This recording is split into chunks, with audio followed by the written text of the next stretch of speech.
खूप आयुष्य सोसत्या माई आपल्या करता. लोक म्हणतात, सहज म्हणतात, काही केलं आईनं. आज आईचा फक्त फोटो इथं आपल्याला दिसतो, पण आईचे उपकार आठवायला लागले की लक्षात येतं एकेकाळी जर तो काळ आठवला ना, तो काळ आपल्या माईबापानं सोसलाय. त्या काळामध्ये एकेकाळचं जेवण जेवण्याकरता, एकेकाळचं पोटभर अन्न खाण्याकरता दुसऱ्याच्या रानामध्ये मरमर काम करावं लागायचं.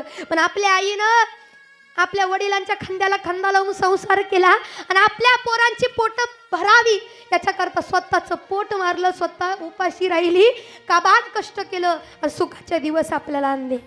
प्रत्येक लेकराला वाटतं कष्टातून मायबापाने दिवस सोसले, आताशी सुखाचे दिवस आले, ते सुखाचे दिवस पाहण्याकरता ती माई असते ना, खरंच आज आनंद फार झाला असता. गगनात मावला नसता एवढा आनंद झाला असता.